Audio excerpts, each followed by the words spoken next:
We are live. Welcome everyone. Thank you for joining us for today's webinar.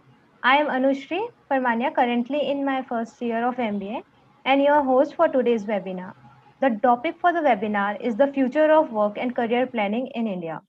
As we all know, COVID has accelerated and the future of work scenario in India. So, the focus of this webinar will be which sectors and which job roles will be impacted, the new emerging work models, the role of government in supporting automation, and how career planning must evolve to be relevant in the future. This will be presented by Mr. T. Muralidharan sir, who is a first generation serial entrepreneur with over 6 startups and founder chairman of the PMI Group, which is currently among India's top 5 HR services firms in talent acquisition and talent development for Indian talent with a global client base. He is a graduate of IIT Madras and IIM Ahmedabad. Sir has started his first venture with an initial investment of rupees 50,000 in 1987, which has now grown to over 3,000 employees. Over the past 30 years, he has helped over 300,000 professionals get executive and managerial jobs.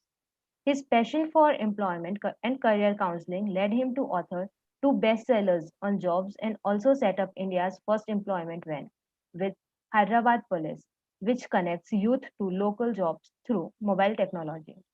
His vision is to connect a million youth every year to sustainable jobs. He is currently a National Executive Committee member of FICCI and chairman of Telangana State Council of FICCI and was a past member of National Board of the MSME Ministry and the past president of CEO Clubs Hyderabad. He is currently launching his seventh startup and completing his law school to become a pro bono lawyer. So about his success stories, I can go on. So it's better to let's hear from him. Over to you, sir. Thank you, Anishri, and welcome all of you. It's a Sunday morning. I know that IITians hate getting up early. I don't know how the new generation is. Our generation, we used to get up very late on Saturdays and Sundays. So I hope that you're awake and you're. I'm glad that you could find time to participate. We have an interesting story today. The story of the future. Always we tell stories of the past, but the story of the future has to be told with a lot of caution because we don't know whether it will happen. It's only one of the many, many scenarios. Um, I want to start off by telling you a very short story which happened yesterday. Yesterday, I was a counselor to a very IIT, IIM alumni, IAS officer, a senior bureaucrat who's going to retire next year. And we had a conversation and he was asking me, what should I do? And he talked about his achievements, what he did in the government, what interesting work he did. And my conclusion or my clear message to him, just delete your past. We are going to enter an era of disruption. Any of us who believe we can extrapolate our past, we believe that our past successes will carry us into the future, please think again. He was a little unhappy, but then in the end, he accepted the fact that he has to reinvent himself for the future. So my advice to him was go study something new, pick up some new skills, and then become relevant. Now, this is the story which happened yesterday, and it is with a combination of IIT, IIM, and IELTS. Now, you can imagine how the world is changing now. So today, I'm going to share with you my presentation. I'm going to start now, right? Stay with me as the slide comes up. Is my slide visible, Anishri? Anishri, can you? Yes, sir. It is Yeah, visible. visible. All right. So if you see my title, it's very carefully worded: future of work, future of workforce, and workplace. Now, this is very, very interesting, and I'm going to show you later on how all the three variables are changing. If you had to ask somebody what will be the future of my career, you have to answer how work will be done in the future, how the workforce and workforce arrangements will change in future, how the workplace itself will change, and all of them will determine how your career is going to be. So I'm going to take you on a journey of trying to understand all the three parts. And then we go, the last section will be some interesting questions that you need to ask yourself about career planning and your own future career. Maybe some of these questions I will take it up in the Q&A session, but in reality, these questions are for you, which I'm going to present for you to mull over, reflect on it, and look for the answers. So that's the broad format. The first part, the agenda for today, is a bit about TMI. Many of you may be wondering, who's this TMI? I have two hats to wear. One, purely as an entrepreneur, as a startup, running a company of about 3,500 employees across India. We're a global player in many areas. The other role which I'm going to play, which is career counselor, advisor. And so when I talk about a TMI, I'm going to talk about the combination of both. And then I'm going to talk about future of work, how work has changed, how workforce has changed. Now, this is very unique to India, and I'm going to talk a lot of surprises there you will find when I present that, some counterintuitive facts on India, and how the workplace, how has the workplace changed, right? And of course, the future of career planning, and then we can have some interaction. So this is a broad flow of the presentation. Little about TMI, the only word I want to emphasize here is the end-to-end talent management. My presentation should take about 30 to 40 minutes, and then we have a lot of time for Q&A, and I request you all to send your questions to Anushree or so that she can ask me those questions. I will try and patiently work on every questions till about 11:25. So as we speak, if you have any questions, jot it down, text up, please don't hesitate. And even if I'm not able to answer the questions today, we'll try and send you the answers later on, if you know who you are and your contact details. So here the key word is end-to-end talent management. What does it mean? It means we mobilize candidate, we do employer branding, we mobilize candidate, we hire them, we train them, we upskill them, we exit them, we do everything. If you look at a talent life cycle in a company, we are in all portions of it. We are one of the few companies in India doing that. Now, what's our scorecard? Supposing you were to ask, what's your scorecard today? This is the summary of where we are. I would like your attention to go to primarily on the, apart from the group companies and services that we offer, I think the lower half is important. We have done a lot of classroom training content. We have about 10 million brand connects. Brand connects means people who come to us for jobs. As we speak now, we are doing one of the largest initiative to hire a CEO of T-Hub. Is one of the accelerators, one of the largest accelerators in India, based in Hyderabad. And we have been asked to hire the CEO. So that itself is bringing me in connect with about 3,000 to 5,000 people. I'll be connecting for this. So 10 million brand connects. And we have about 3,000 alumni of our own who in various kind of job roles and across the industry. But if you see the bottom line is interesting. Last time is 0.15. Now we crossed already about 2 lakh managers. We have large number of people from the younger category, younger age group, 1 million digital learners. We do a lot of training for Anganwadi workers and Asha workers, and the total numbers have crossed 1 million. And of course, 0.3 million job seekers engagements annually. Right now, we want to scale this up to 1 million so that we connect with 1 million people every year. So that's the plan. So summary, we are large. We have been there for 30 years.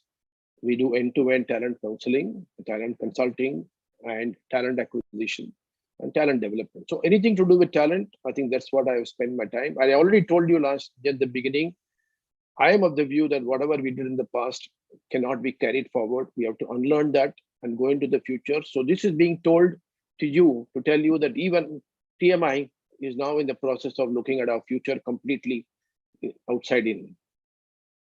This is a supply chain, typically a productivity consulting when we call. We do employer branding, we do mobilization, we do assessment of people in large scale. We assess 500,000 people over the last 4 years. Recruitment and process management, outsourcing it's called now, recruitment process management that we do. Onboarding of employees, role-based productivity training. This is a very important area for us, for which the learning content is produced by us. We do induction and upskilling, and of course, staffing. Manpower staffing is an outsourced model. For that, we do a lot of automation. I'm going to talk a lot about automation later on, and you will realize a lot of things I'm going to talk about is from my own experience, our own company's experience in HR automation. And we are now working with a few clients in the US, but we're doing a lot of HR automation internally to completely digitize our own organization. And I will speak a lot more about TMI's transformation because I need you to understand that I am not saying something which is, I'm not preaching something which I'm not following. So we are following many of the things that I'm going to say today. And I'll show you some examples so that you understand that the time has come for us to take action, not just to listen, to know, but time is to do. These are some of the clients, as you can see, big clients like Aditya Birla Group is a very old customer of ours. Many of them have been customers for 10 years and 15 years. Pidilite has been a staffing customer. These are in the government sector itself. We work with some of the Sector Skill Council, LSC, the Sector Skill Council. We work with the government of India in a big way. DOPT, Department of Personnel and Training, we work with, right? So the government sector now, slowly government is changing in India. I think Mr. Modi gets a lot of credit for it. He's been one of the very strong protagonists for pushing digital India. And many of the digitization programs, we have some small role to play. These are our multilateral agencies and big organizations where we work with. And if you see, FICCI is already there. I work with CII. So we work with all the, so if you were to ask me, 400 customers we have worked with. And I personally have relationship with quite a large number of our active customers at any point of time. So a lot of my knowledge is not coming from TMI's own internal experience. It's also, I'm going to share what's been our experience and knowledge about what other companies are doing, what our customers are doing. So I'm a keen learner from them, and some of them are also got translated into what we're going to discuss now. So the first part of the presentation, we're going to start on future of work, the trends and dimensions.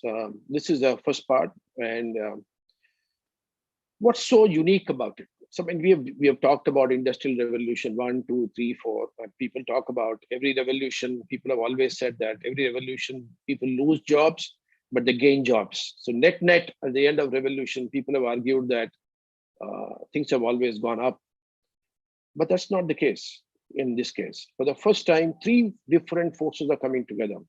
The first is workforce. So sorry, first is work is changing, workforce is changing, and workplace. For the first time, all the 3 forces are coming together in the year 2021. So we're going to look forward for the next 10 years, 15 years. These 3, all of them will play a very crucial role in determining your career planning, what are your options, and how you have to play the game. So this is the first part. You need to recognize that these are fundamental changes happening, 3 different forces coming together, and the net outcome is clear disruption. And that's what one message I want to get across. I don't want to scare anybody. I want to tell everybody that it is first to recognize the truth and the facts as they are emerging, and then you respond to it, you adapt to it, you change with it. That's your choice. But not recognizing this change is not a good idea. I think that's not a sound thing to do. So my first advice will be, listen and try and internalize some of the key points I'm making so that you can start imagining, reimagining, and becoming more conscious about what changes you need to make. Let's talk with how work has changed, right? This is, of course, a well-known statistic. Some of you may be discussing otherwise. What is the first important message is that across the world, not only in India, 49% of the world economy, or 1.3 million, 1.2 billion workforce in India, jobs are at risk. McKinsey did some time ago, I'm sure they'll update it recently, 3 out of 8 categories that they studied, which constitute 51% of economic activity, will be impacted. 2,000 odd activities will not need human beings anymore. Now, this means what? The one simple word, there's going to be automation. Historically, automation has been restricted or thought of primarily in manufacturing plants. We used to talk about robots. But the bots, which is a subset of the robots, is a new invention of last 10 years. I think today there's a huge movement across US and India about how bots can replace. But see, the percentage of impact in India because of bots will be even higher than in other countries because we do our bulk of our employment is in the three categories: data collection, data processing, and structured physical work. Now, all these three are ideally suited for bots. They can collect data better, they can extract data better, they can process data better, and they can do any repetitive task better than any human being.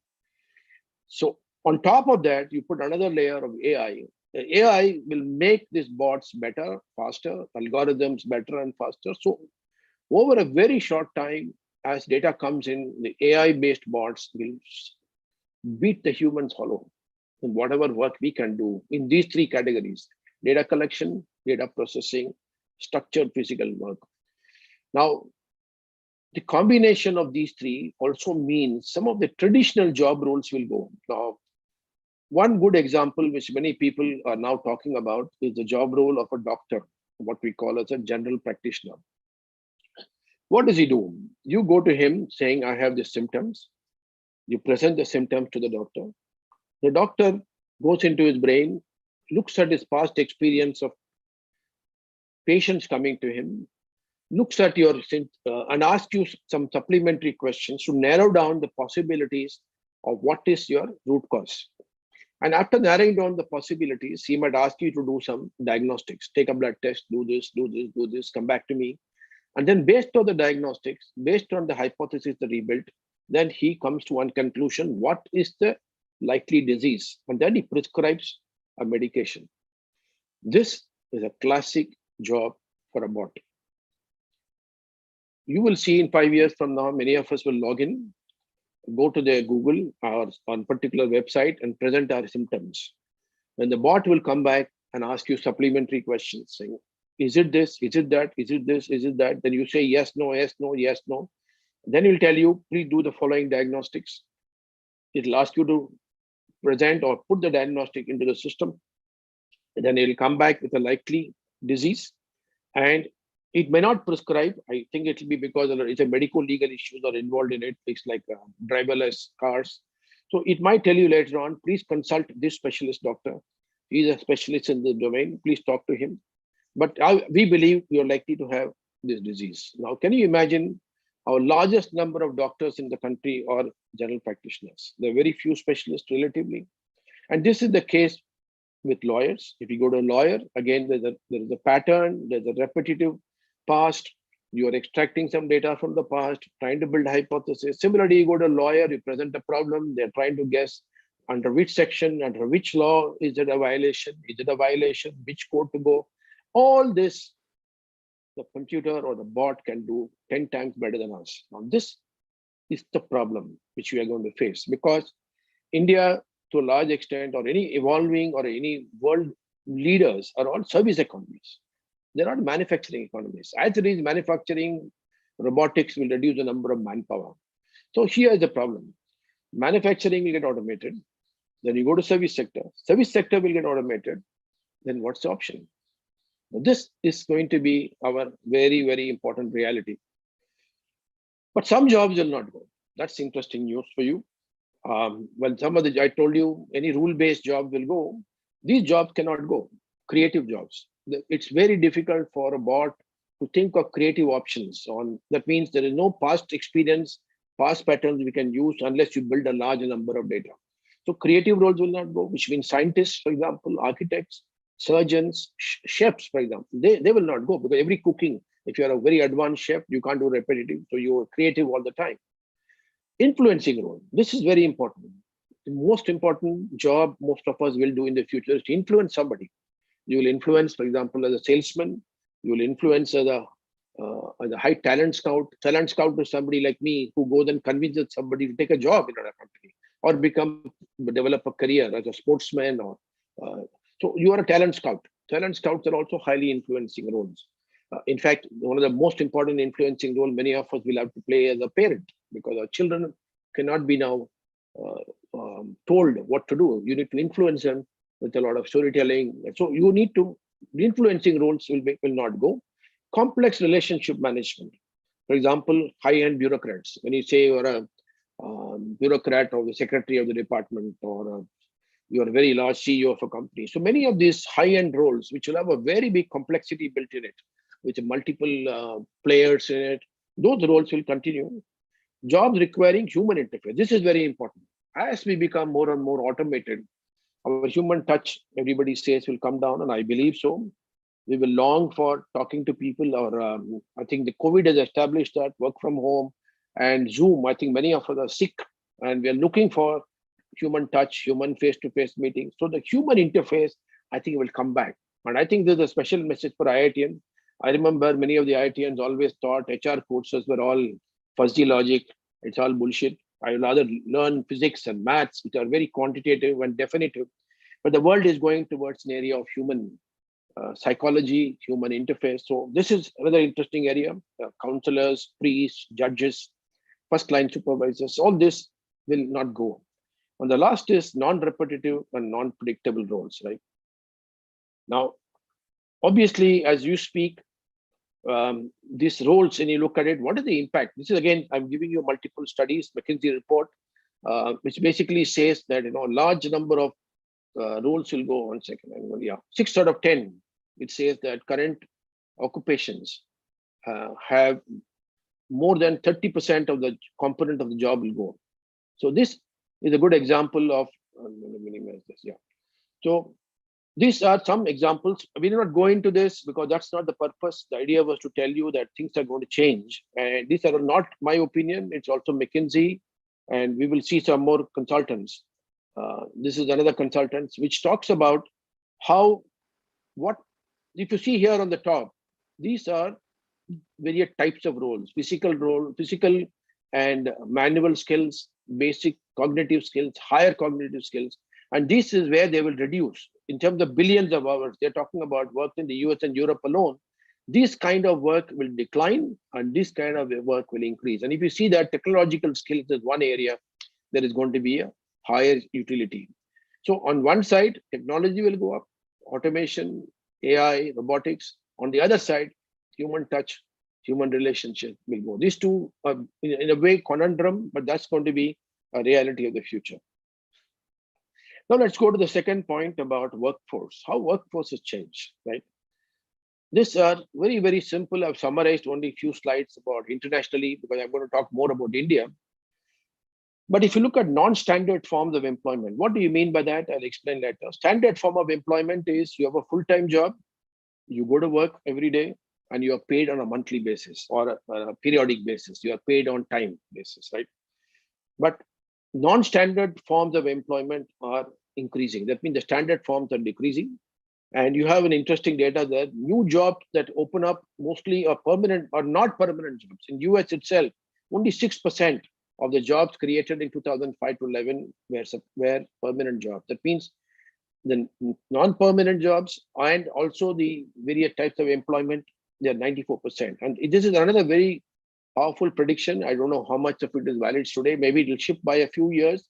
But permanent work jobs in the US will reach only 9% of all the jobs in 2030. Will be only 9% will be permanent, full-time, the traditional job that we understand in India. Between 90%, 91% of the jobs in 2030 will not be the jobs we hold today. Even strategic functions are being outsourced. There's a good example which talks about P&G is using a lot of outsourcing to even identify innovation. Who are the partners they can work with innovation? So that's a very big shift is happening. And even in traditionally, companies have been told core business processes will give you competitive advantage, don't outsource. Even that is now paradigm is under shift. Right? Gig workers. Now look at this interesting statistics. It is published by Ernst & Young, and it says that India is at the top of the gig workers list.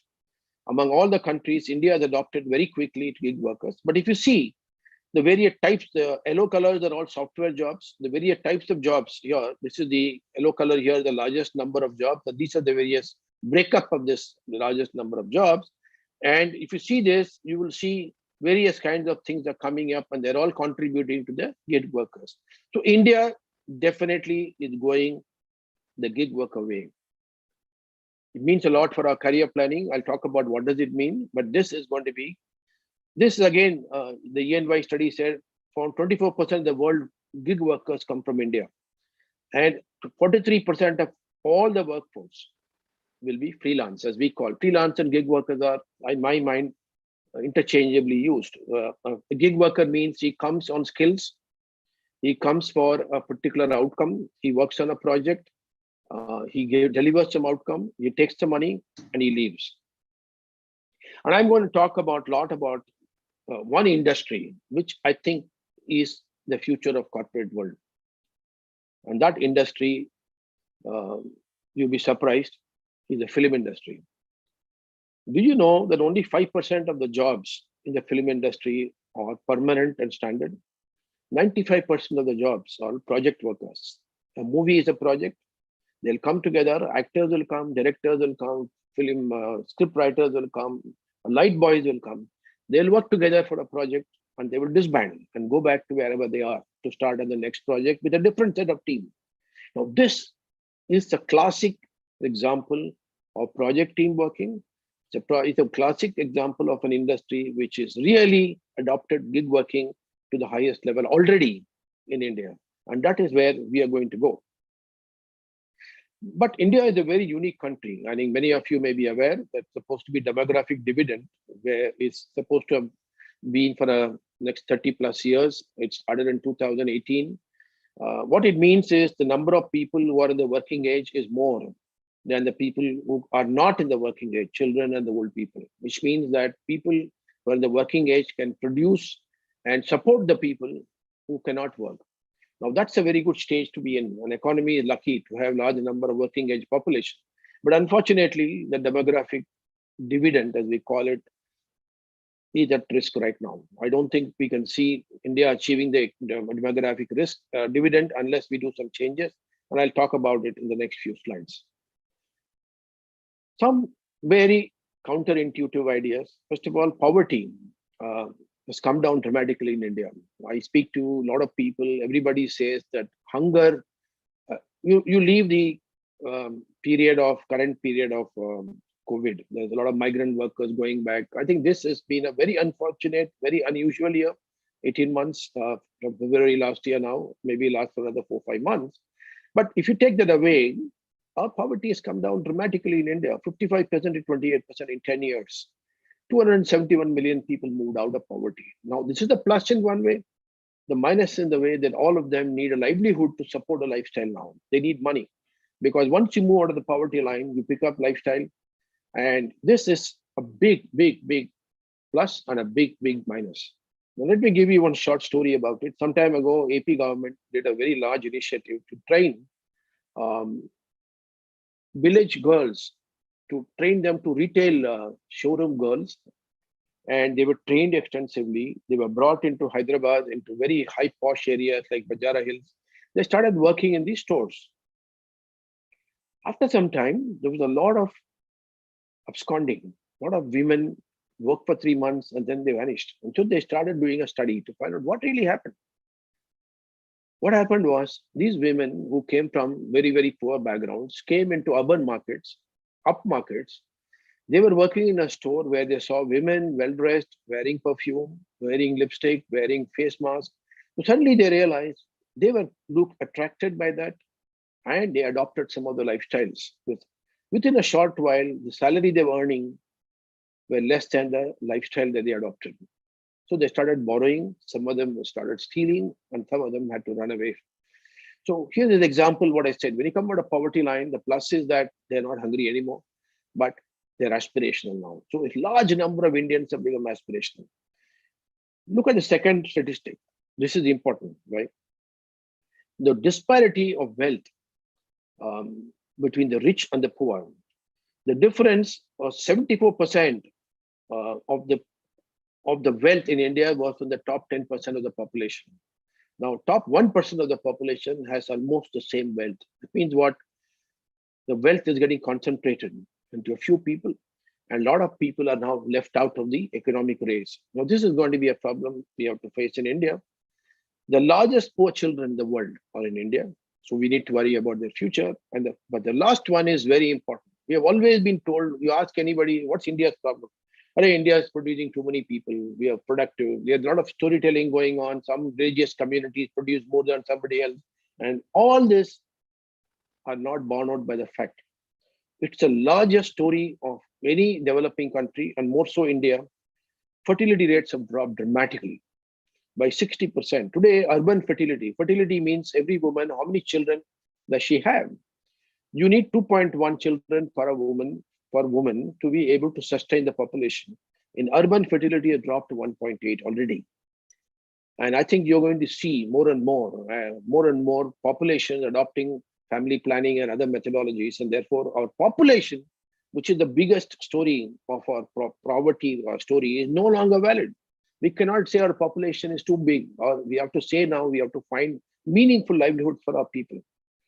Now, look at this. The consequence of aspiration and the consequence of education. This table shows you rural plus urban India. It's based on National Sample Survey Organization 2018. This basically says there are 475 million people who are looking for work. When you say labor force in India, they are called people are looking for work. Look at the bottom line. People not at work and not in college. 430 million people.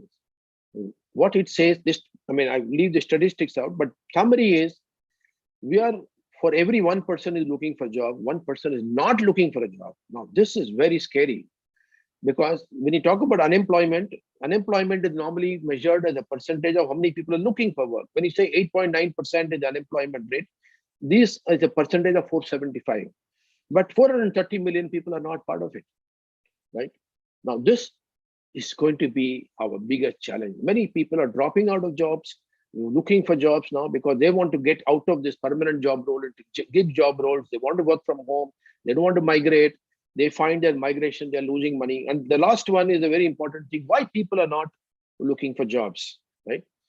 Now, before I go to that, this is another interesting story. Our women are getting more educated in India. For example, in the colleges, if you look at the enrollment, right, it's called gross enrollment ratio, or GER, women are almost on par with men. There are 18 million boys and 17 million girls are enrolled. It's a record, and this is further probably gone up. I don't know the latest data from this, but look at the second line. 1 out of 2 boys and 5 out of 6 girls in the age group of 15 to 24 are not looking for work. Now, this is what I mentioned about 430 million. 1/3 of Indian youth of this age group are sitting at home. And in 14 years, 39 million graduates have passed out, but only 17 million are looking for jobs. 22 million are not looking for a job. This is India's classic problem. Earlier, we used to have too many people. Now we have too many people who are educated who are not looking for jobs. We have too many people who are aspirational who are not looking for jobs. So this is a problem for our politicians or policymakers, and we need to find a solution. And look at the job creation in India. This is again a very important statistics which all of us should familiar ourselves with. As the India went into a GDP growth, and every one of us, we talked about 8% GDP growth, and now of course GDP is very bad now because of last year COVID -7%. But I don't think anybody still distrusts India's growth story. But even with all the growth, we've not been producing enough jobs. If you see, World Bank estimated some time ago that we need 13.4 million jobs a year, or GDP has to grow at 18% per annum if you have to just provide jobs for people who are coming into the job market. But we are producing only 5 to 6 million jobs. So unemployment is going to be a reality. In career planning sense, what does it mean? There are going to be more number of people looking for jobs. One side, you're going to lose jobs because of the automation. On the other side, job growth is inadequate to meet the number of new people coming in. And the last disappointment for India is because there are more people coming in, what we call as demand supply mismatch. There are more people looking for jobs and less number of jobs. The compensation has fallen. Now, this is a graph over 12-year period. The blue one talks about what is the nominal. Nominal means what you get paid. And if you adjust it for inflation, this is the real wages. The real wages remain constant over 12 years, and I would suspect real wages remain constant even now. So what is happening is a lot of things are coming together for the Indian youth. Indian youth, the large number of youth coming into the job market, they're not getting enough jobs. Salary is not adequate. Aspirations have gone up. Now, this is a context. Not a very healthy state for India. I'm sure we'll find solutions for it, but we have to recognize facts as they are. That is what my job is today, to tell you the facts as they are. So let's take a moment break and see how the workplace has changed. So we talked initially about how work has changed.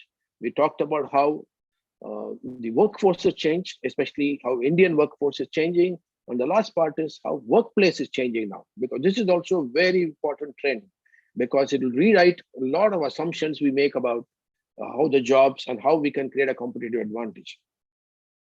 This is a recent extract from Naukri. As you can see on the top, they have created a category for work from home on the ranking. Work from home categories have been created jobs, and they have identified more than, as you can see, 2.9 lakh jobs, right? It's about 2.9 jobs. So many lakh jobs they have listing already. So already work from home has become a reality. Job boards are recognized. They are now listing the jobs. You can go and look for jobs in some job boards. The second important point, I think recently, again, I was researching yesterday, and we found that working from home is going to be a reality.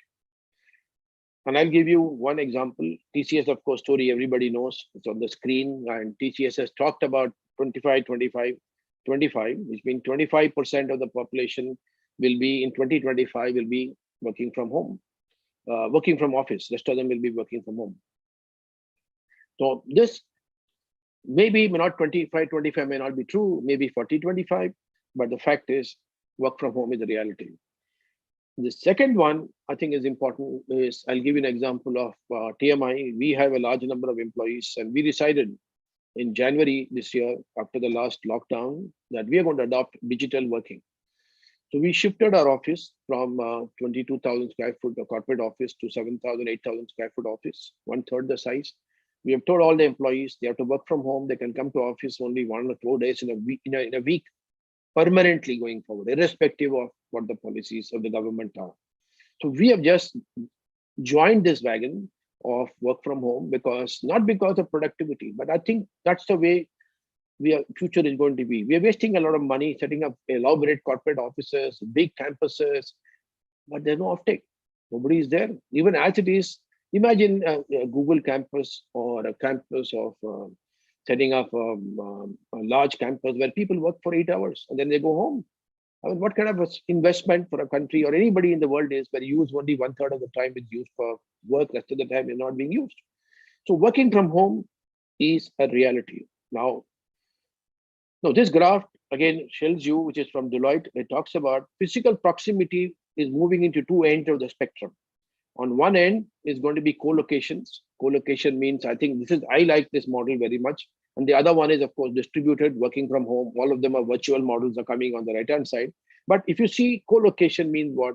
Today, TMI will have a corporate office in one place, but we'll set up satellite co-located facilities in multiple locations where people can go. It may be in their own building, or it could be 4 or 5 buildings, big complexes together. They will go there for 3 hours whenever they want to do. We'll have booked some table space for them. They feel like working from office, they will go there. They will do some meetings, etc., etc. So this is going to be an absolute reality. We are going to move. TMI is an example, but many companies are already moving and preparing the world employees for working from home. Of course, a lot of consequences. We'll talk about it for career planning in that context. It means a lot for employee engagement. It means a lot about many people who are in the lower end of the organization. They live in small houses, 1-bedroom flats, 2-bedroom flats. They find it difficult to work from home. But the good news is that most of the children will go back to school. I think children will not learn from home. They will have to go to school. So working from home becomes easy when you are at home at peace. So I think the reality will be work from home. What does it mean for human capital management? I'm going to put the 2 slides primarily from the standpoint of corporate side, and then I'll go to individuals. What is in it for you? So this is a very fundamental shift taking place in the corporate sector, the way the HR managers will look at their jobs, how HR function will change. First, historically, we always valued efficiency as a driver for a lot of corporate policies. We want more and more efficiency. I think going forward, flexibility and efficiency will go together. That means I want flexibility in terms of manpower, hiring practices, scaling up, scaling down. I want all the flexibility. At the same time, I want efficiency, right? So both will have to be 2 engines companies have to manage. The HR team will always ask, Whatever decision I make, will it reduce my flexibility?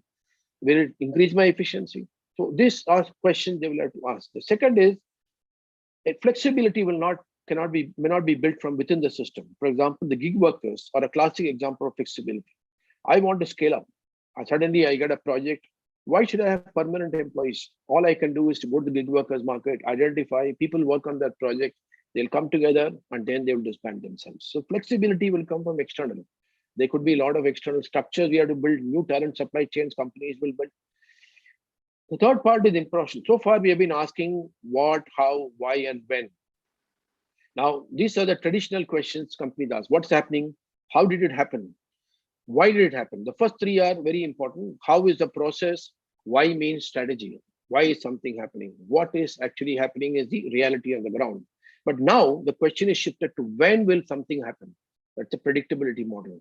So I'm not going to say what happened, why it happened, they're all past. I'm going to ask more futuristic questions like when will this happen? This scenario I want to happen, when will it happen? So the question is also shifting from there.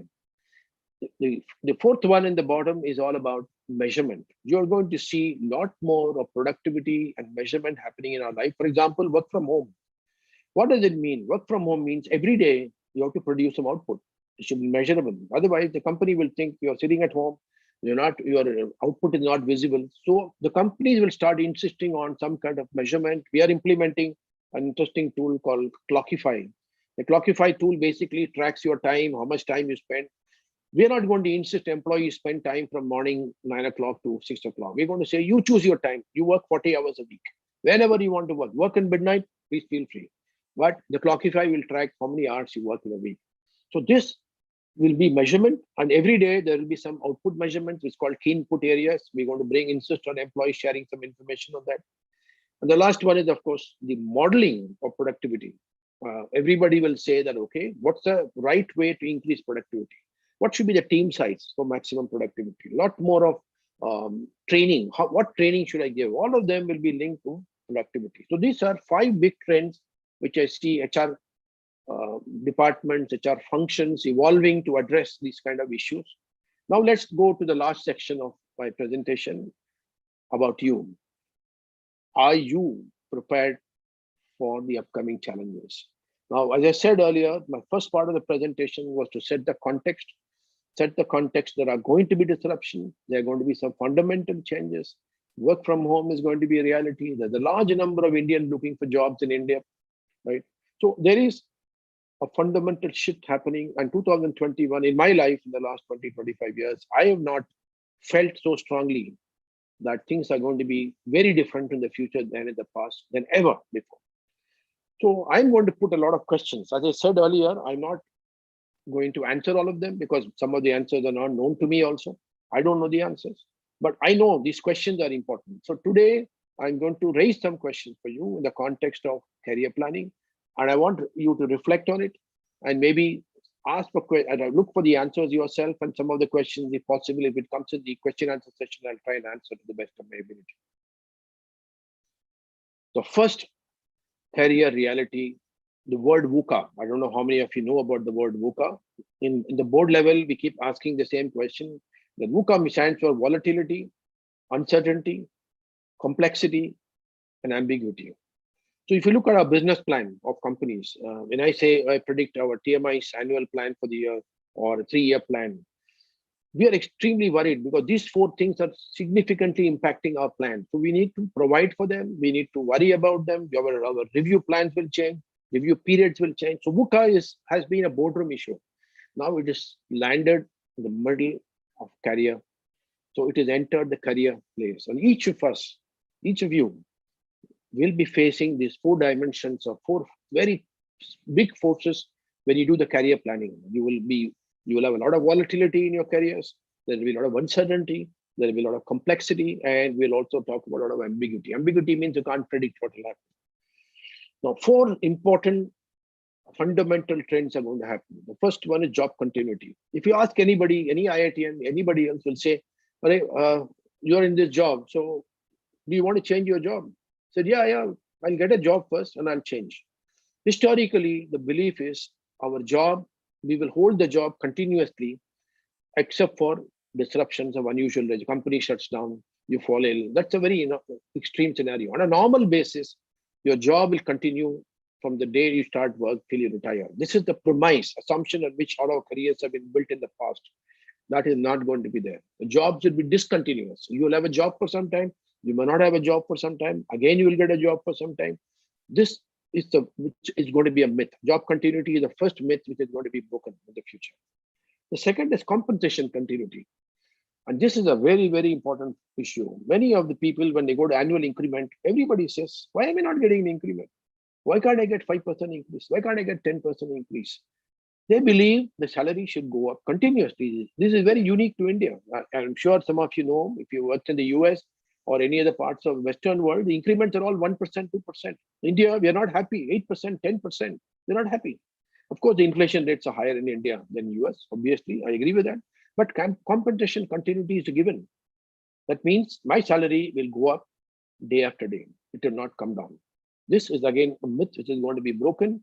Apart from compensation coming to zero because they don't have a job, I also see a possibility is companies will come and say, if you're 45, you're 50, if your productivity is not going up, your salary will come down.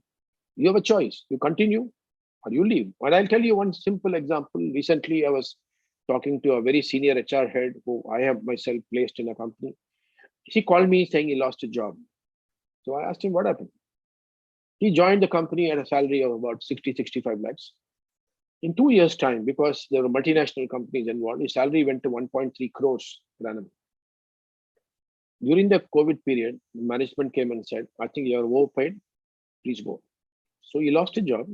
They replaced him with somebody who's about 25 lakhs, 30 lakhs salary. Now, this is the classic example. So I told him, you should have been a little more sensitive. You know the COVID is going on. Hospitals are going through a bad time. You could have just told them, sorry, sir, I will take a 50% cut. Let me take 50% on a variable pay. But I want to be relevant to to the profitability of this institution. They didn't do that because salary increase is assumed in India. We build lifestyle, we buy properties, we buy houses based on the assumption salary will increase. But salary doesn't increase. What are you going to do? The third one is asset light living. This is again happening already in parts of Europe, especially France. Many of the young people don't want to buy cars. They don't want to buy houses. They want to stay with their parents. They want to take a public transport. Why? Because job continuity is not there. Salary continuity is not there. And they believe that asset heaviness, which is the typical American model, buying mortgages, that will bind you for 20 years career, 30 years career. No, people don't want that. That's going to be another reality going to come. People are going to, younger people as we go forward will prefer to take asset light living rather than asset heavy living. And the last one is the employer role will change dramatically. We will see a little more how the employer role is going to change in the next few slides. But the employer is the central piece of your life right now. Many of us, Google will do this for me. CII will do as an employer or TMI will do as an employer. That is going to change. The employer role will completely transform and your role with the employer role will change. That we'll talk about it. But now what is the question which I'm asking you? In this world of VUCA, in this world of these discontinuities, what will be your life and career goals? How do you make it? How can you predict what will be the future in 25 years? How do you predict what skills are required? So this has become a big challenge. How do we make our goals in life? Maybe we'll go through a period of living day by day, living period by period, and then look at a career goal later on. But the whole Western model of telling you, have a goal in life, have a career goal, all this we'll have to re-examine now. Can we set a realistic, can we set something which we can achieve? I don't know. The second is, it will also change in the entire context of achievement. How do you measure your success in life? Would you measure by the money that you make? Will you measure that I become a corporate leader? Will I measure by thought leadership that I acquire, or what work-life balance I have in my life as I achieve in life? So these are all becoming suddenly important while determining life goals and career goals. I talked earlier about the various type of work arrangement and employment relationship between employer and employee. And these are 9 different ways you can do. For example, one dimension is time. You could have a full-time, part-time, and flexi time. The second dimension is location. You can be on-site, you can be off-site, or work from home. And the third one should be payment model. You could be a fixed salary, you could be based on output, and you could be based on time spent, which is a timesheet based activity. Now, these three dimensions will give a lot of possibilities, and gig worker is one such combination in this, where the time is flexi time, the location is work from home, and the payment models are based on output. This is one combination. So now many combinations will emerge, and therefore, working in alternative employment arrangement, we have to be ready. You have to be ready. You cannot assume I'll always be in full time, on time, fixed salary model. This is the first combination. If other models are there, what does it mean for you? How are you going to be available in the market? How will people know? For example, you're looking for gig worker. How will people know? Today you are in a job, you think job will continue forever. If job is not going to continue forever, how are you going to prepare for this kind of arrangement? That is the first question. Now, to give you reality, in TMI, we have already moved. If you see, our full-time employees are only 265, but we have a large number of people in these other alternative work arrangements already as we speak now. So you can see a small company, we are not a large company in terms of kind of working. These are the full-time employees who work in our corporate office and branch offices. But the fact is, these combination will completely change the way we look at employees. These people are as important as these employees. Currently, we all think this is the most important set of people in our company, but they're all going to move. All these guys are contributing to my success. So I have to give them attention, and which means that if you are here, if you are here, you will not get same attention as you got in the past. That I think is the point. The second challenge, how to work in non-hierarchical project teams. Now, we are very used to hierarchical companies. There is a boss, CEO, CXO, VP HR, VP projects. Now, imagine people are coming in like movies. I gave an example of film industry. Where is the hierarchy in a movie? In a project, there is a director and there is a producer, and there are a set of people who play their roles. They play their roles and they exit. Each person has to bring their expertise into that role, right? So if you work it means hierarchy is built by expertise. It's not built by my title or my level in the organization. That's gone. If that is going to go, what will it impact on compensation? Traditionally, higher the level you go, more the money you made. But that model, if it is going to be on expertise basis, some people much junior than you will be earning more than you, because the compensation will link to expertise, the type of work arrangement. The second one is outcome. The compensation will be paid for outcome, will be paid for time, or it will be paid for contribution you make. Many times we never ask our organization. We only talk about I did this for you, or you did this for me. But we want to talk about what are the contribution we made beyond the output in terms of building other employees, coaching, etc., etc. So how does compensation change? How will it be linked to? Third is, will it be paid as a team, or it will be paid as an individual? For example, a movie, you might get bonuses. The entire team will get some bonuses based on completion. But initially, during the period, small amount of variable salaries may be paid, or small amount will be paid. So as a team, are we going to get team bonuses? Are we going to get individual incentive plans? Will it continue? We don't know. Leadership models. If each member of your team is an expert like you, why would he follow you? How are you going to lead him? And what dimension? Earlier, we used to, one of the most common way of leading people was, I can get you resources. I can talk to the management and get you additional money. I can get additional people to work for you. This was our model. But the project manager today, he will be asking for some resources before he even starts the project. All the resources are given to him. So you as a leader, as a project manager, if everybody doing their job, what will be your leadership? How will you lead them, and why would they follow you? In a geek world where everybody is a specialist, how do you resolve conflict? Supposing you are working in your domain, I'm working in my domain, and you come back and say it will take this extra time. I, as a leader, cannot respond to it because I don't know how much time will it take. I have to trust you. If I trust you, I have the pressure of managing that extra time you ask for. How do I manage elsewhere? So this conflict between my requirement and your requirement, when the conflict comes, how are you going to resolve it? What is the methodology? Earlier, we used to go to a boss. The boss used to be main job was to resolve this conflict between team members. So who will resolve them? How will it be resolved? This is another question. So non-hierarchy means it changes the complexity of working arrangements, conflict resolution. The third challenge, you're only as good as your current skill.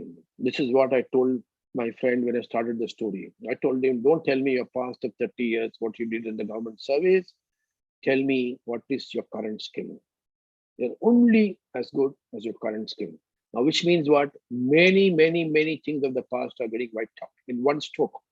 For example, who will be where? Who will be your?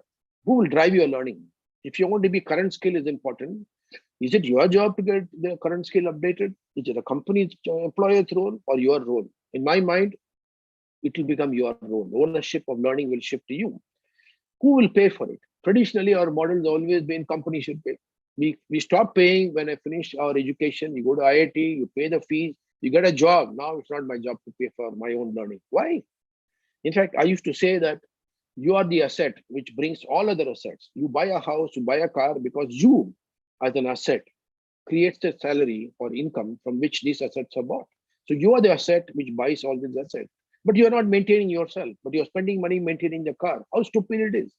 So we have to realize that a percentage of our income, we have to invest in our own upskilling, our own current level digital learning, technology learning. So we'll have to move into a format wherein we put a percentage of our income itself, our own income for our own learning on our own terms. Where will learning take place? When will learning place? Sorry, on the job. It will happen when you take a job, or it's also where, or in between jobs. So currently, many people believe, no. I should wait when this job ends. I'll go and learn something. No, I personally believe you should be learning parallelly as you do a job. We need to find time to continuously read and learn. Otherwise, you're wiped out of the race in the career race. How will you decide a learning agenda? The learning agenda depends on your future. This is where I want to go. This is the kind of career I want to build. When a lot of flexibility, a lot of volatility is there, how do you decide a learning agenda? What is the value of expenditure? What is the meaning of pedigree, like IIT degree? Now, every time, even I do that sometimes, I go and talk about IIT. Who cares? People say, what do you got today? Tell me what you got. If they say all your IIT pedigree is what we have built over years, and this is given as a competitive advantage in the market. Where will your competitive advantage will come if supposing your pedigrees are not important? 10 years later, who cares which institution you went? Only if impact is IIT exams were very tough. So people, a small percentage of people got into IIT and therefore they must be good. But that is no longer valid. Show me what you got right now. That's the story. So what are you going to do? How are you going to compete with bots? The bots are going to be very efficient. The AI engines are going to make them smarter and smarter. So you have to not only be extremely competitive with the bots, you have to be on top of it. Now, this is going to be a skill challenge. We need to, my advice, all of them, is that start thinking that you are the most important asset in your life, and start thinking, how do I invest in myself? How do I stay contemporary? How do I stay marketable? These have become your choices, your problems. The fourth challenge is loyalties. Historically, everybody loyalty, we all looked at the employer. We said, where do you work? I work in Google. I'm from TCS. I'm from Infosys. Our identity came from the employer, correct? I say I'm from TMI. Okay, I'm a promoter. But if even my employee says I'm from TMI. So all our loyalties, our identities came from employers, right? Employers have remained stay loyal to you because they want to keep you when they need you in future. In other words, that they are loyal to me because I have some skills and I have some competencies. The company might need it tomorrow, so they want to keep me in good health, good shape, so that I stay with the company 3 years from now. But if I can acquire somebody 3 years from now from a gig market, why should I be loyal to you? And the company will ask, why should I be loyal to you? So loyalty is going to be undervalued as a concept, right? Second is brands. Traditionally, your brand came from employer brand. We never thought we should invest in a personal brand. Like Muralidharan is a brand. Today I'm presenting to you as Muralidharan, not a TMI. So I am building my brand as an individual. Each of us, each of you in this room, have to start thinking, how do I build my personal brand? Many companies don't like it. They keep saying, no, don't go. You should not speak in forums. Now we encourage all our employees, go and speak to as many forums as possible. Of course, TMI will also get some benefit. Build your brand. The moment you build your brand, you become more accountable to investing in yourself to stay contemporary. The personal brand is very important to get gig work. So how, if you don't have a personal brand, if you lose your job tomorrow, how will somebody find you? Even if they find you, how will they find value in you? So the personal brand is extremely important in the world of gig working. You have to be visible in forums. You have to give talks in various forums. So many possibilities are there. So the loyalty to organization will be replaced with what? Will it be replaced with skills? Will it be replaced with your project? For example, if you look at a special forces team in Indian Army, you ask anybody, whom are you working for? They'll say, I work for my team. That's it. They're not working for Indian Army. They're not working for the country, but they work for their teams.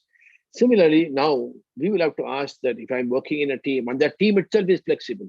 So I will build loyalty as soon as I go into a team. We do a bonding exercise. We stay loyal to the team, exactly like a film industry. When the film is over, we disband and form another team. Again, we be loyal to the team. So where will our loyalty be? That's the question. And this is the last slide. Is about job and financial security. This is a good question, a very important question. As I said, learning from the film industry, you are only as good as your last movie. The last movie fails, your market value drops. Similarly, in the job market, it is only as good as the last gig job you did. So if you're not last job that you did was not important, you are doing a not a very impactful job, the job and financial security goes for a toss. Where will your competitive advantage come from? And if gig work payout is determined by market forces, obviously gig means what? There will be a marketplace, people will come, somebody will say, I'll do it for $10, somebody will say $30. So the market will determine gig pricing. If that is the case, my income, if I'm a gig worker, it will change depending on what the market forces tomorrow is. So how do I build a corpus? How do I build certain amount of investment? How do you get income continuity? Should I invest? I keep part of the personal wealth towards investment in the stock market. Should I get some other forms of investments? Whenever I get extra money, I should not spend that money in asset which is not earning money. That's why I said asset light means what? You will not buy cars and houses, but you will invest that money in productive investments, maybe stocks, maybe you'll invest something in land, which will appreciate. So the entire model of job and financial security, when it undergoes change, we need to be ready in the next 20 years. So these are some of the questions which I want to ask. And I'm going to stop here. And I want to thank you for your patience. And I hope that I have been candid. I believe that this talk today will bring in some amount of reality in all of us. And I hope that will bring in some amount of introspection and reflection in most of you. Thank you very much. And over to Anushri. Thank you, sir.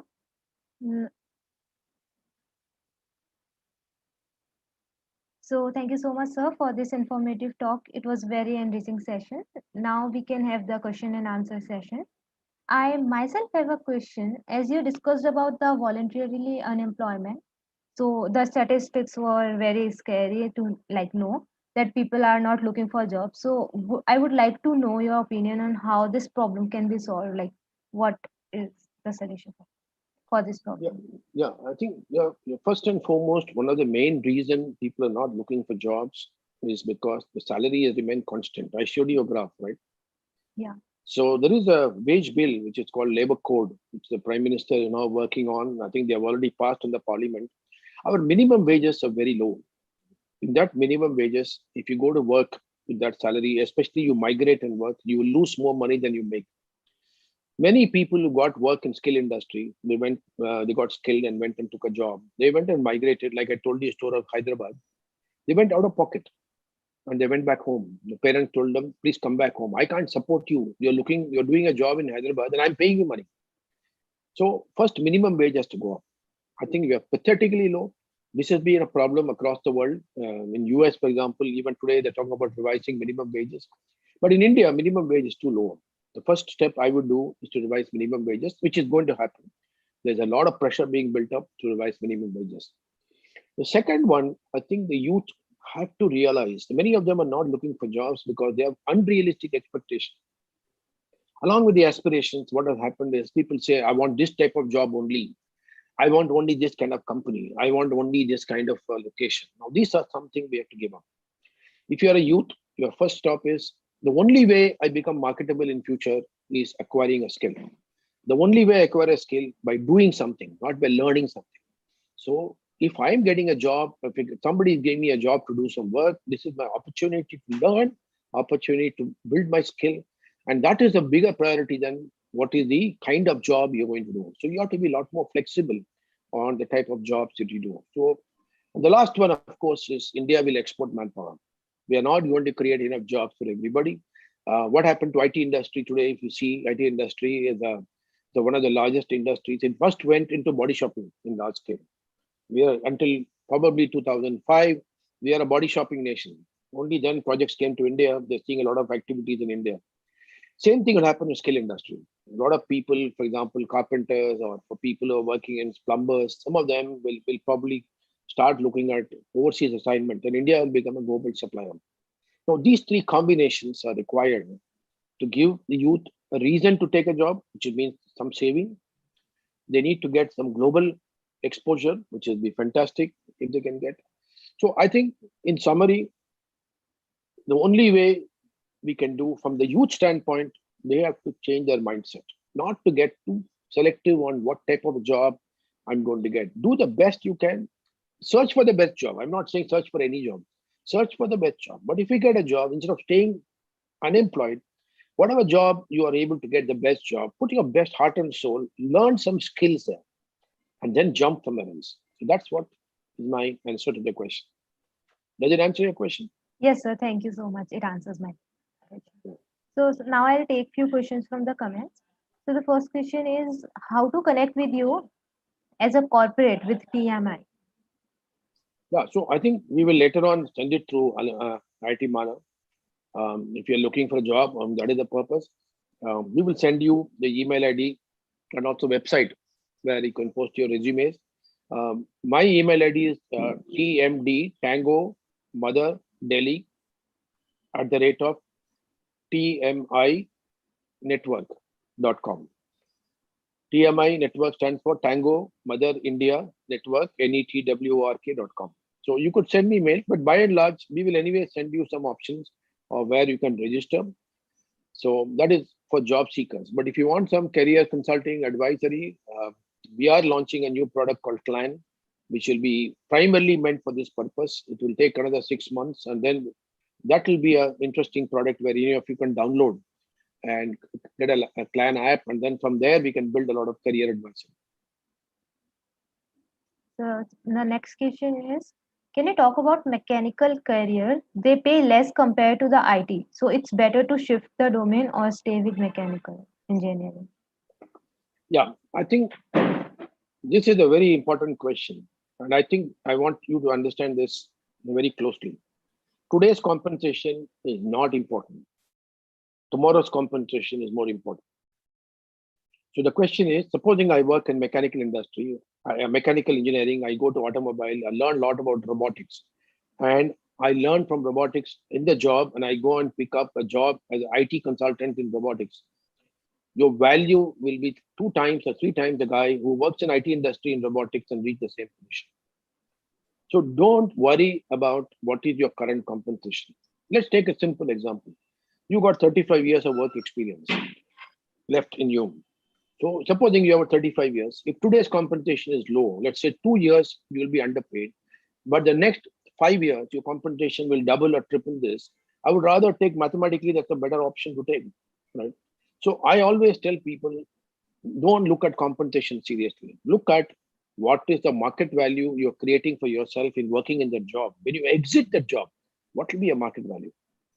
If the exit value is far superior than your competitors or your classmates you will get, I will take the job. For example, today, many of the doctors, many of you may be surprised to know, the doctors are one of the most underpaid people. After doing a MD, many of them work as house surgeons or people who are in the corporate hospitals. They're very poorly paid. But they know that skill they acquire in that hospital, in surgery, that will give them a competitive advantage. So I always encourage people not to look at current compensation, but look at exit compensation when you leave that job role So if mechanical engineering, automobiles, electric cars, I work in some other domains which will give me a lot of market value, I will take that. So the next question is on which economies are better in terms of sustainability, service based or manufacturing based, and why so? See, I think we are looking at it from the career standpoint. I think that's the assumption we are making here. Yeah, you should also know that every economy in the world, developed economy in the world, it will always start as manufacturing and become a service economy. For example, US, if you look at the GDP of US is largely centered around services. Services may, I think, might contribute on 74, 75% of the GDP. The manufacturing declines in an economy over time. And the same thing happened to India, jumped the bandwagon. We didn't do much of manufacturing, but we become a service economy. From my standpoint, where I speak here, in the manufacturing industry, if you look at the job roles in manufacturing industry, the largest number of jobs are probably in production, maintenance. Some of the jobs are operational jobs where the skill levels are much lower. You're more vulnerable. Somebody can replace you. The highest value in manufacturing or in design, design is a very important area. You need to use a lot of your knowledge, but design jobs are very small. Whereas service industry is where the largest number of job roles are going to come in India. So if I were to choose, I might work in manufacturing initially. I might build up some skills, but finally I look for into entry into a high level analytics role or a high level business analytics role, any role in back into service industry. Service industry will have more jobs, more salaries, and more uh, safety in terms of careers than careers in manufacturing. Yes, sir.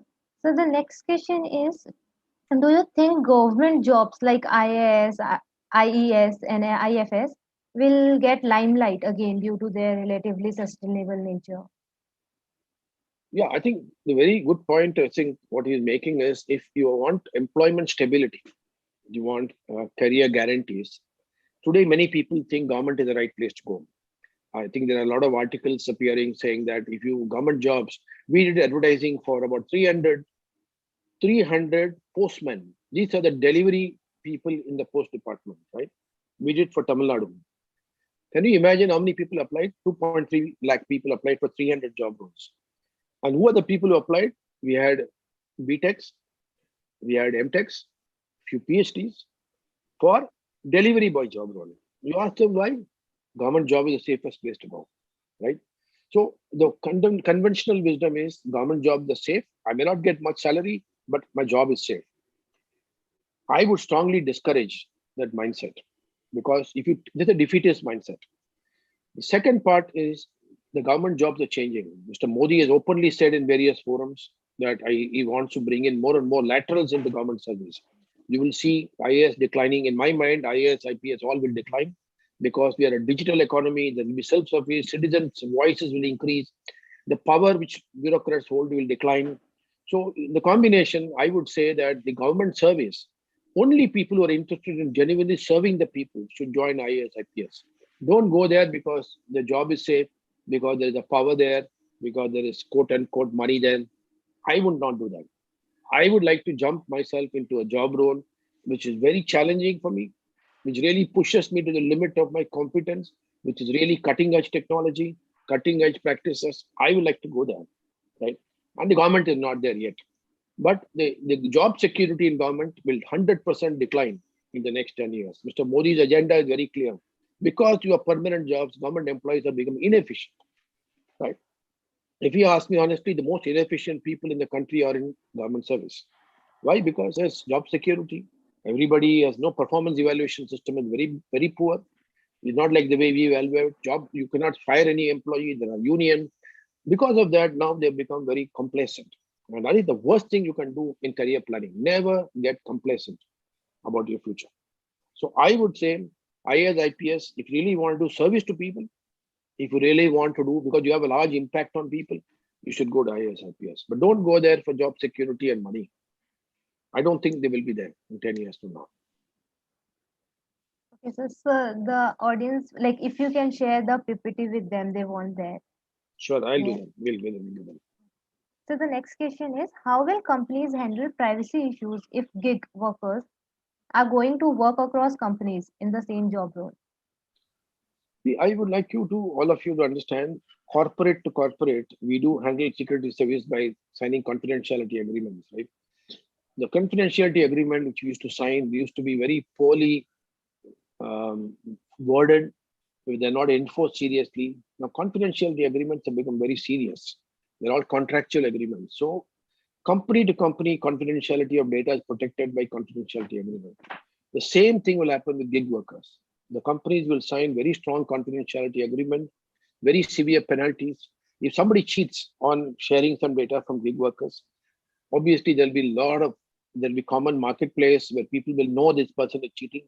Like today, for example, you are a gig worker and you steal some data from me and you go and apply in the gig work marketplace. I will go and put a posting there saying that this person stole from me, right? So everybody will know. Nobody will touch you moment you have the breach of the privacy. So in my mind, privacy will be an issue, but I think companies will come around and find better ways of contractually assigning, making individual understand they have to maintain secrecy. So I think privacy issue will be managed better. And of course, everybody will be working on computers server. They will not be working, even working from home, more and more. For example, our company, we put more and more people work from home, directly coming and working using the private networks like VPNs. So the data will be residing in company server. There'll be checks and balances and how much you download, what you don't do. Everything will be controlled. Even on top of it, there'll be confidentiality agreements. So, so there is a thought in the comment box. So the thought is educational institutions like IITM have to encourage entrepreneurship culture so that each IITN will become a job provider rather than a job seeker. And then this, like keeping the time constraint in mind, I'll take the last question. So this is, would you suggest data scientist as a good skill to master in the future market? 100%.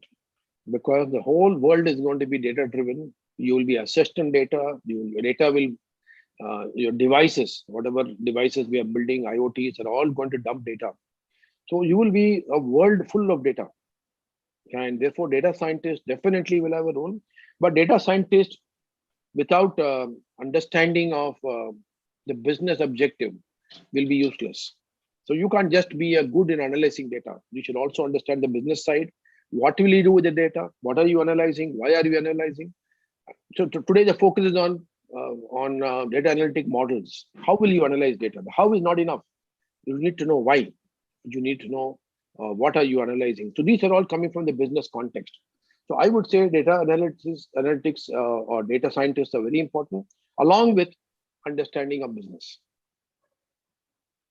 So if you have time, like we can take the last question. There is one more Yeah, question in one the. last question. Yeah, last question. Yeah. Okay. So how do you see the future of teaching profession in terms of quality of teaching amidst the online platform and job security?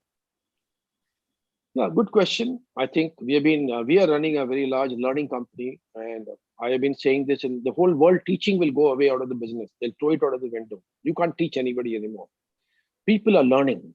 Your job is a facilitator for learning. Teachers will become facilitators for learning. They will provide the resources. They will provide the direction. They will provide the motivation to learn. So they will become more and more experts in terms of guiding you, but they will not be teachers. The teaching model is I know something, I want to tell you that so that you learn. That is not the model. You want to learn something, you need some help in learning, I come and help you. That is the role reversal is going to happen in teaching. And for that, I think many of the current teachers are not ready because the students in very soon, students will know more than the teachers because they're going to go to Google, they're going to see real time, they're going to check data on the real time. So teachers have to be not worried about being a memory focused, but they should be more focused on skills, more focused on methodologies and guiding them on a step-by-step process on learning by doing. So the teaching will become learning by doing, and the teachers will become facilitators in that process.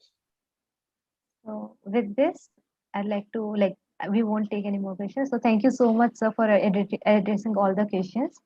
So, on behalf of the IIT Madras, I would like to extend a hearty vote of thanks to Mr. Muralidhar sir for this insightful and engaging session. It was indeed a very informative session, sir, and thank you for taking the time out from your busy schedule for inspiring us. I would also like to thank the audience for their presence and contribution to make this webinar a success. I would also like to thank IIT office for organizing this informative webinar. It was really helpful. And once again, thank you everyone for joining us today. Thank you so much, sir. Thank you. Thank you so much. Thank you.